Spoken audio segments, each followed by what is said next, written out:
Muy buenos días. Queremos saludarles a cada hermano, hermana, y que están conectados en este momento para poder estudiar la palabra de Dios. Es para mí un privilegio y para mi familia también un saludo especial para todos los hermanos y hermanas que están congregados en este día.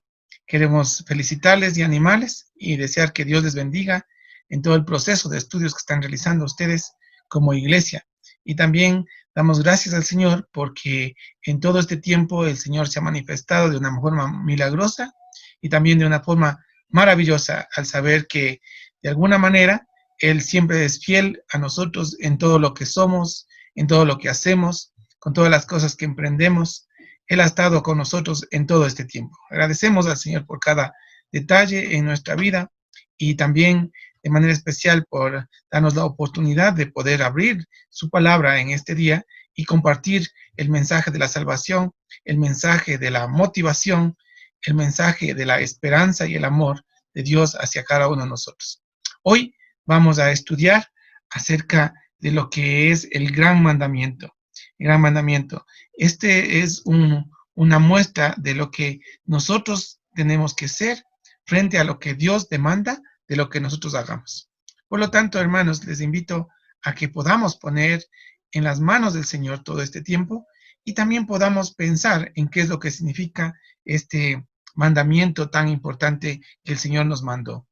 La escritura en Mateo, en el Evangelio de Mateo, capítulo, aquí les voy a poner, en el Evangelio de Mateo, capítulo 22, la palabra dice lo siguiente: maestro, le preguntaron, ¿no? ¿Cuál es el gran mandamiento en la ley?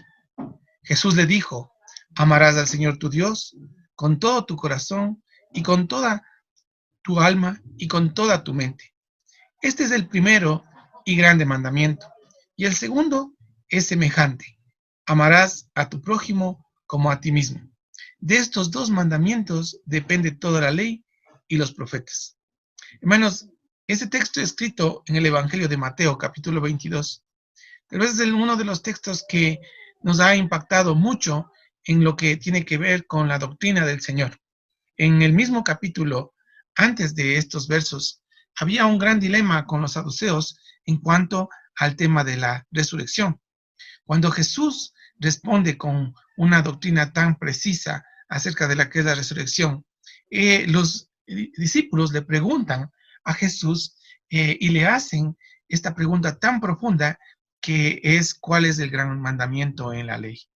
Y básicamente Dios responde de una manera tan profunda. Podríamos decir que elabora aquí una especie de teología sistemática en un solo versículo o un solo concepto. Todo lo que tiene que ver con la raíz, el propósito, la visión, la misión de cada creyente. Y lo hace de una manera muy interesante. Sin embargo, cuando nosotros estudiamos las escrituras, podemos ver algunas cosas, ¿no? Y podemos hacernos algunas preguntas, ¿no? Que creo que son condiciones muy básicas y muy importantes que debemos tener en cuenta cada vez que nosotros tenemos que estudiar un texto, pero también involucrarnos en las cosas que está pasando. Existen al menos tres cosas que encontré en una predicación que decía que son básicas para poder nosotros conectarnos con lo que sería el fundamento de Dios, o lo que sería nosotros lo que llamamos el reconocimiento y el discernimiento. Número uno es reconocer en cuál negocio está, qué estoy haciendo aquí, ¿cierto? Lo segundo es reconocer las condiciones que los rodean, en otras palabras, qué está pasando aquí. Y por último, reconocer que usted tiene que hacer algo al respecto. En tercer lugar, ¿cuál es mi plan? Estas tres cosas que decía un escritor acerca del reconocimiento para el discernimiento son muy importantes y muy necesarios en nuestros días. Si aplicamos al gran mandamiento, sería muy importante pensar: ¿por qué? ¿Por qué existo? ¿Cuál es el negocio? ¿En qué estoy yo involucrado? ¿Qué estoy haciendo aquí? Reconocer cuáles son las condiciones, qué está pasando alrededor del mundo en el cual usted está viviendo y qué está haciendo, que sería el plan. ¿Cuál es su plan para poder involucrar todo este proceso del gran mandamiento en la vida de cada uno de nosotros? Sin embargo, Dios muchas veces dice cosas que son un poco medias ocultas. Ha estado en una situación cuando alguien dice algo que parece estar completamente fuera de lugar. Es interesante que una de las cosas que Dios hace muchas veces es decir cosas que aparentemente están fuera de lugar. Fuera de lugar. ¿Cómo es posible y cómo puedo yo entender este concepto, el concepto de la gran comisión? Para la lógica del ser humano, muchas de las cosas no son tal como pensamos que son. Por eso la razón no siempre está ligada a lo que sería el término que vamos a estudiar nosotros, que es la consagración. La razón de Dios no siempre es la razón del hombre. Por eso dijo el Señor en su palabra, mis pensamientos no son vuestros pensamientos, mis caminos no son vuestros caminos. Es decir, a veces Dios hace y dice y enseña cosas que parece o aparentemente parece que no están dentro del estado de la razón. Por eso es muy importante comprender. Quisiera cambiar que Dios quiere cambiar el enfoque de los discípulos y también de nosotros, de lo material a lo espiritual o de lo temporal a lo eterno. Adquiere razón las cosas cuando, de alguna manera, las cosas que estamos viviendo o experimentando en nuestros días no son cosas que tienen que ver con el momento, sino con el propósito de Dios. En Filipenses capítulo 3, versículos 17 al 20, dice lo siguiente. Permítame, le voy a leer. Dice, hermanos, sed imitadores de mí y mirad a los que así se conducen según el ejemplo que tenéis en nosotros. Porque por ahí andan muchos, de los cuales os dije muchas veces, y aún ahora os digo llorando, que son enemigos de la cruz, el fin de los cuales será perdición, cuyo Dios es el vientre y cuya gloria es su vergüenza, que solo piensan en lo terrenal. Escuche bien, mas nuestra ciudadanía está en los cielos, de donde también esperamos al Salvador, al Señor Jesucristo, el cual transformará el cuerpo de la humillación nuestra para que sea semejante al cuerpo de la gloria suya por el poder con el cual puede también sujetar a sí mismo todas las cosas.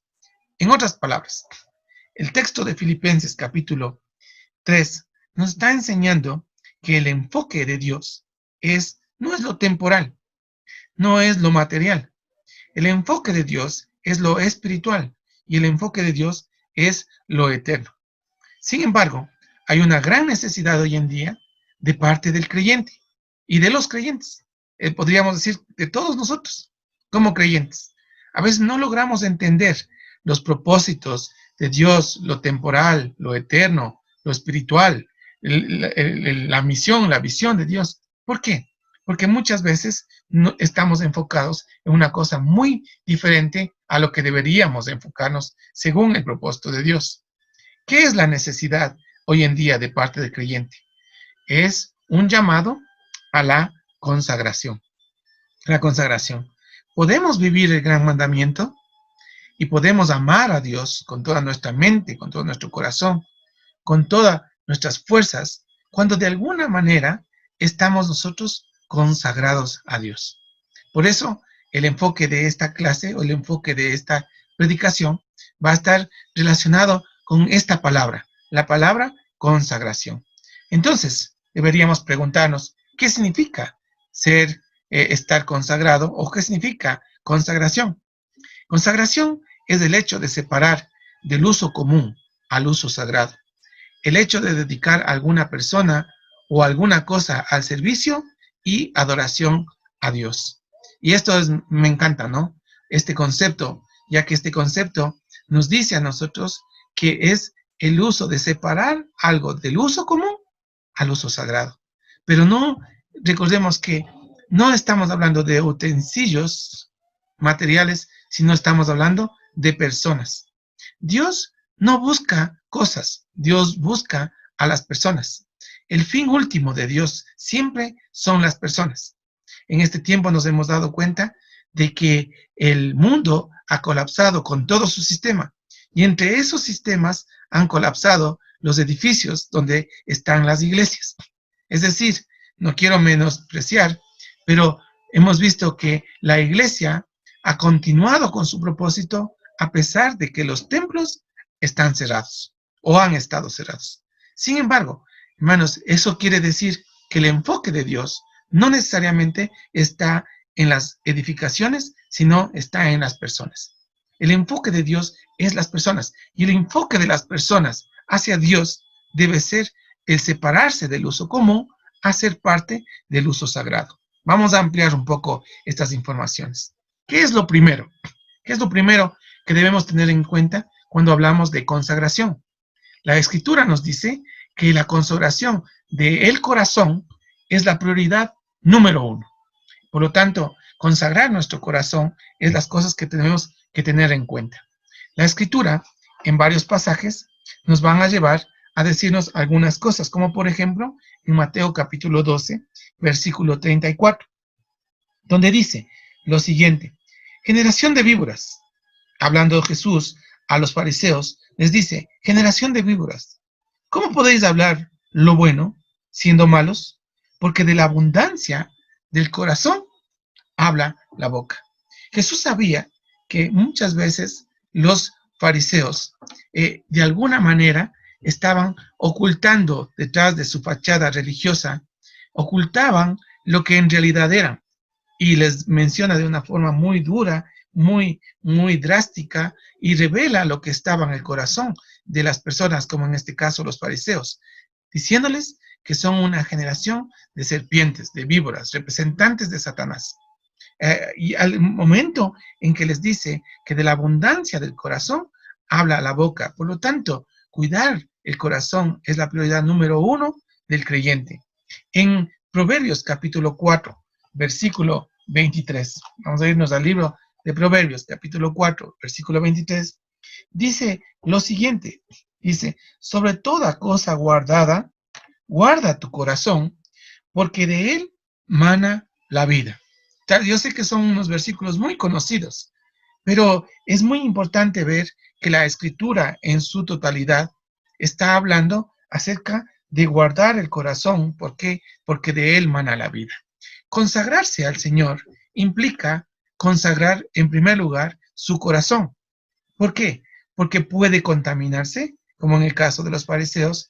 Sin embargo, tiene que guardar su corazón. ¿Por qué? Porque de él, según este texto, nos dice que de él mana la vida. También el libro de Proverbios, capítulo 3, versículo 1, dice lo siguiente: hijo mío, no te olvides de mi ley, y tu corazón guarde mis mandamientos. En otras palabras, la consagración del corazón también implica el alimentar el alma, alimentar la vida con la palabra de Dios. ¿Para qué? Para que el corazón y de corazón nosotros guardemos los principios que están en las Escrituras. Una consagración es llevar del uso común al uso sagrado. Eso significa que muchos de nosotros hemos vivido en mundos en los cuales hemos vivido tal como los fariseos, tal como los saduceos, tal vez perdidos en una religiosidad, tal vez perdidos en una ideología o una religión. Sin embargo, cuando estamos en Cristo Jesús y queremos cumplir el gran mandamiento, ¿qué necesitamos? Necesitamos tener en cuenta que es necesario ser consagrados delante de Dios. Por lo tanto, la consagración avanza de la consagración del corazón a la consagración de la vida. Los mismos textos que estamos acabando de leer nos dicen, en dos partes nos dijeron que son el que emana la vida y también el que guarda la vida. Por lo tanto, ya que tenemos nuestros corazones consagrados, tenemos que transferirlo a nuestras vidas y a nuestra manera de vivir. Y esto es algo muy importante. Cuando dijo Jesús a los fariseos, generación de víboras, fueron aquellas personas que tenían algo en la mano, pero no tenían en la mente, y menos que menos tenían en la vida y en la manera de vivir. En otras palabras, quiero decir que cuando una persona consagra su corazón, es también transferible a la manera de vivir, a la vida en general, en la manera como hablamos, cómo pensamos, cómo tratamos, cómo nos relacionamos, es decir, a todo lo que está en el margen de nuestra vida. Consagración en la vida significa que hay un montón de gente que tienen sus vidas consagradas, pero solamente una conformidad externa. Otra vez, ¿qué quiero decir? De alguna manera, su vida externa es aquella que trata de vivir una vida consagrada, pero no es su vida en total la que está viviendo en una vida de consagración. Lo que les decía hace un momento, en el caso de los fariseos y dentro del contexto que estamos estudiando del gran mandamiento, estaban los saduceos, estaban los fariseos. ¿Y qué era lo que pasaba con ellos? Ellos estaban viviendo una vida que no era una consagración delante del Señor, sino solamente una conformidad externa a través de lo que era la vida. Es decir, es muy probable que hay mucha gente que se tinta de religioso, pero no de consagrado. La consagración de su vida es lo siguiente. Estoy sentado por fuera, ¿sí? Usted debería pensar, ¿no? Estoy sentado por fuera. Hay mucha gente que en realidad está muy involucrada, pero que hasta el momento no está comprometida con el Señor. Y esto voy a tratar de definirlo, ¿no?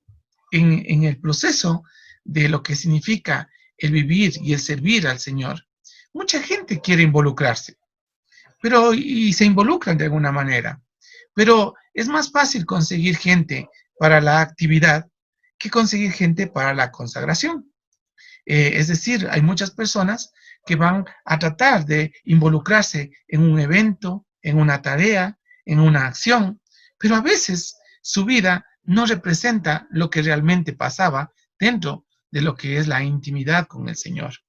Una persona que cumple con el gran mandamiento es una persona que no está solamente involucrada, sino que está consagrada. Consagrada. El involucrarse implica simplemente dar una parte de uno. El consagrarse significa dar todo. Vamos a ver esto enseguida. Ejemplo, ¿no? Tenemos en el matrimonio. Si tendríamos nosotros un matrimonio y usted estaría involucrado, ¿qué piensa que pensaría su cónyuge? ¿Sí? Sea un hombre o una mujer en este momento.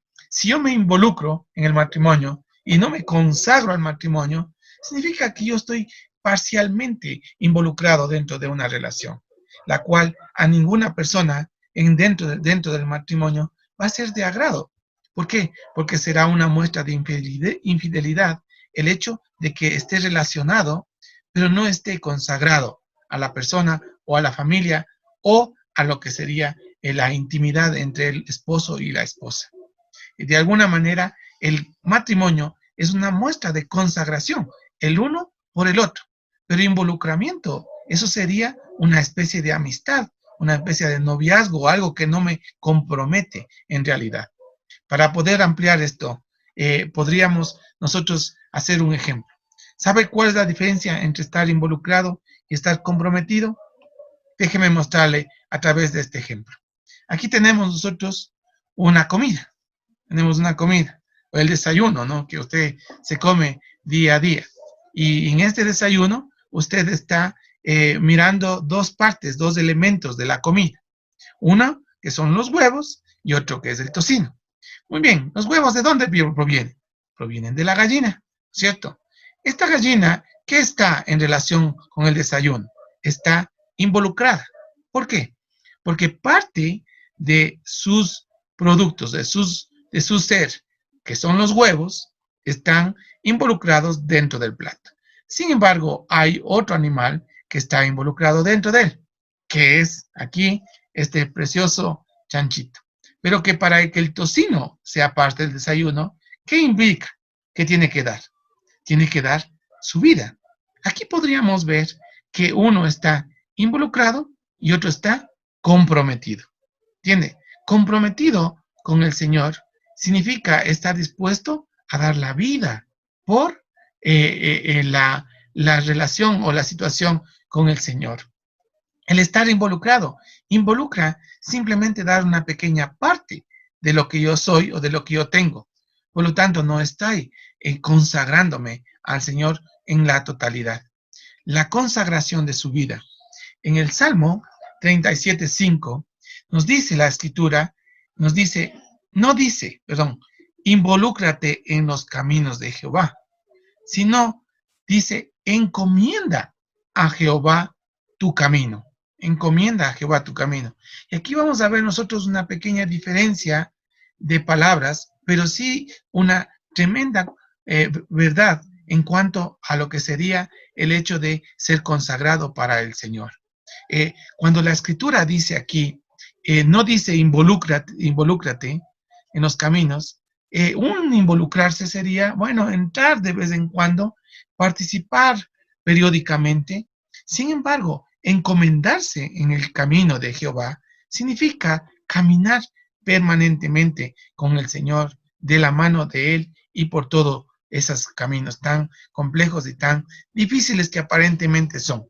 Pero encomendarse implica subirse, ir en el camino y desarrollar esa parte de querer caminar con el Señor. Primera de Juan, capítulo 2, versículos 15 al 17.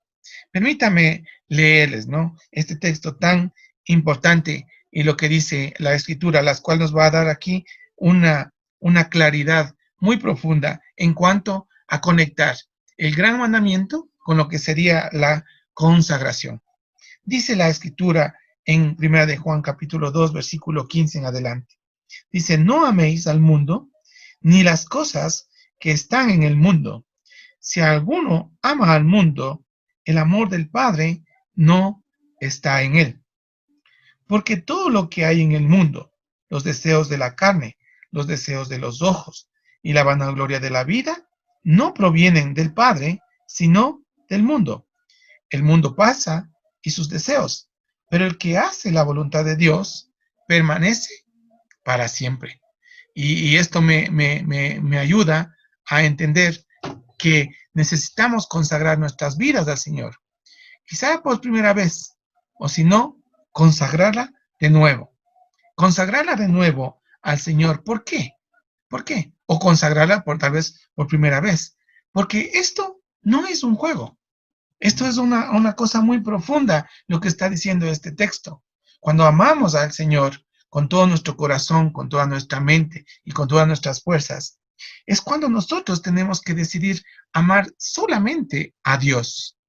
Pero hay una especie de enemigo en medio de este proceso. Y este enemigo es lo que la Escritura y Primera de Juan lo menciona, es el mundo. El mundo. Y dentro de este mundo hay muchas cosas. Deseos de la carne, deseos de los ojos, vanagloria de la vida. Existen por lo menos 3 cosas que este texto nos dice acerca de los enemigos de la consagración, que son los deseos de la carne, los deseos de los ojos y la vanagloria de la vida.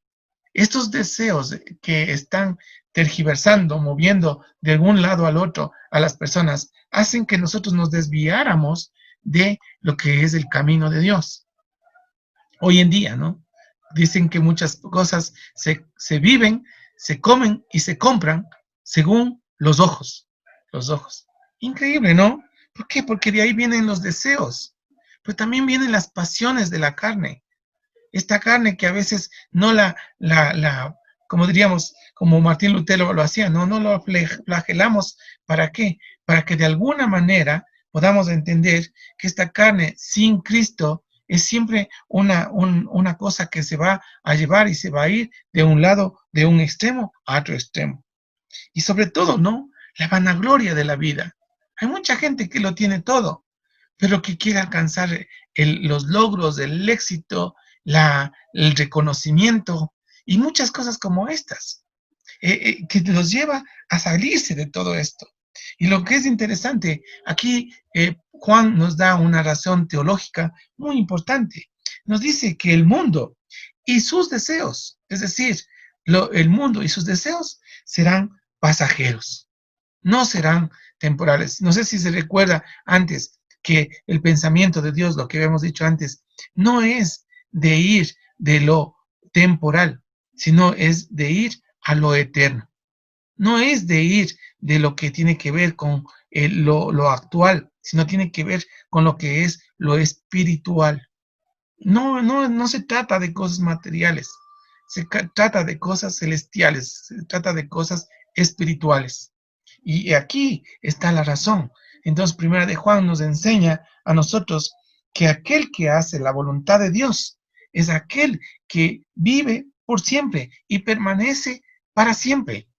Y esto me anima a que el gran mandamiento no tiene un efecto temporal, sino eterno. Pero para que sea eterno, tiene que haber el elemento de la consagración. Cuando hacemos eso, va a cambiar nuestra actitud, nuestras acciones, nuestro hablar, nuestro vestir. Cuando, cuando nos consagramos al Señor, va a cambiarlo todo, todo.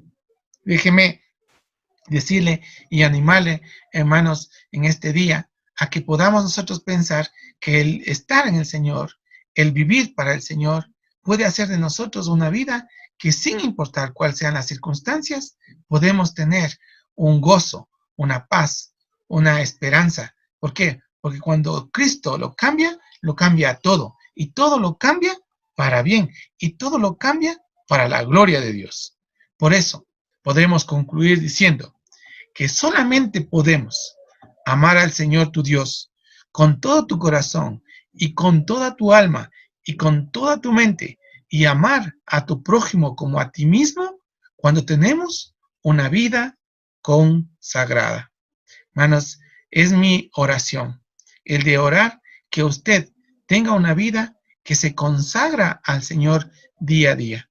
Pero recuerde que solamente podemos amar a Dios y amar a nuestro prójimo cuando tenemos una vida que está consagrada al Señor.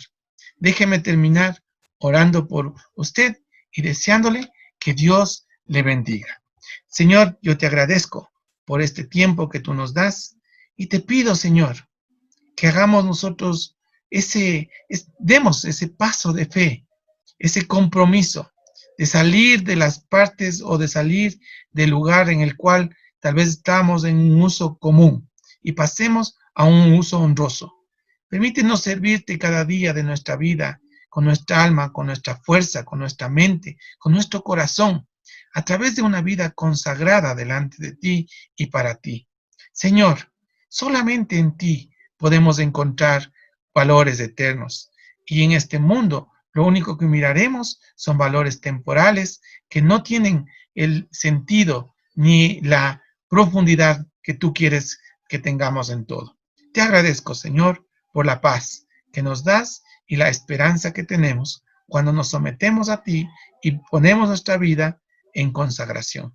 A ti sea el honor, a ti sea la gloria, en el nombre de Jesús. Amén y amén.